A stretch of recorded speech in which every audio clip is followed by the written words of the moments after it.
Hello, everyone. My name is April Yue, and I am a research editor at the Institute for Public Relations Organizational Communication Research Center. Welcome to this episode of In the Workplace. Today, I am so thrilled to have Dr. Marlene Neill join the talk. Dr. Neill is an associate professor and graduate program director at Baylor University. Her research interests include public relations management and ethics. It's a pleasure to have you here today, Marlene. Thank you, April. It's great to join you. Great. So today we will dig in an article you co-authored with Dr. Shannon Bowen titled Ethical Listening to Employees During a Pandemic, New Approaches, Barriers, and Lessons.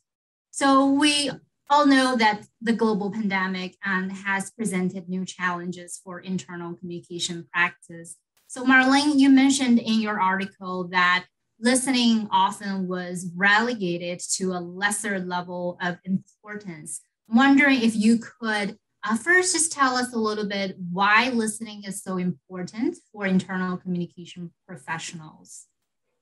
Oh, yes, of course. And so to start off, the reason why listening is so important is because that's how communication leaders get a sense of what kind of issues might be emerging within the organization that need to be addressed before they become a crisis. So it's an early warning sign for them regarding issues and concerns that employees have.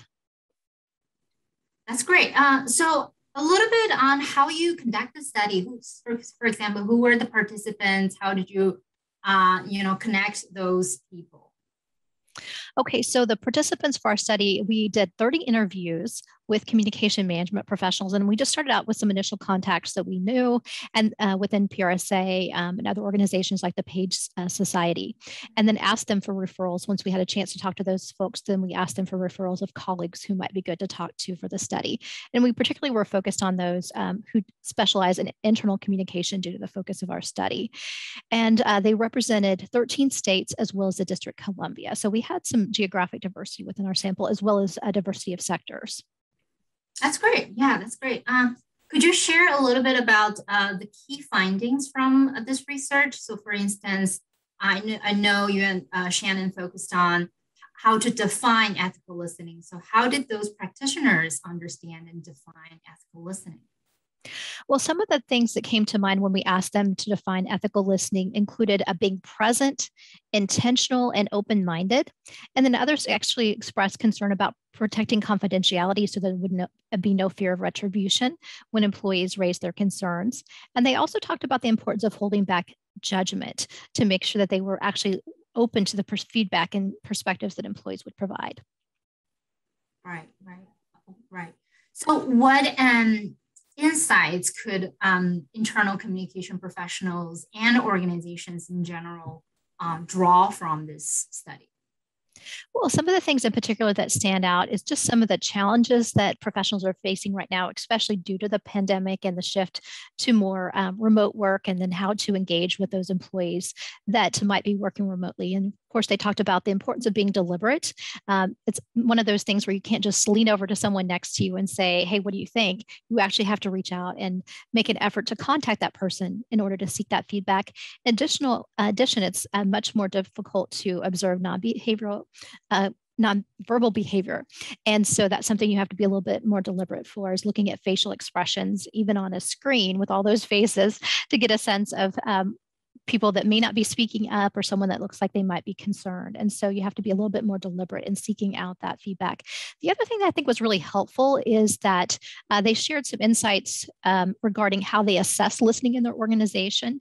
And so some of the measures that they looked into were some things like how employees through their surveys were perceiving listening in their organization, whether or not they were satisfied with the level of listening that was happening in the organization, and being able to identify gaps there. They also looked at whether the employees trusted the organization. They looked at sentiment analysis as well as attrition rate. So there were several measures that they were using to assess listening. And actually one consultant used a scorecard, which she would evaluate an executive on things like pausing and actually go through a practice exercise and be able to assess how effectively that executive was listening. Wow, that is a very interesting finding. Great. So this study was conducted between February and August of 2020. Do you think some findings would have changed since the time you and Shannon completed this study?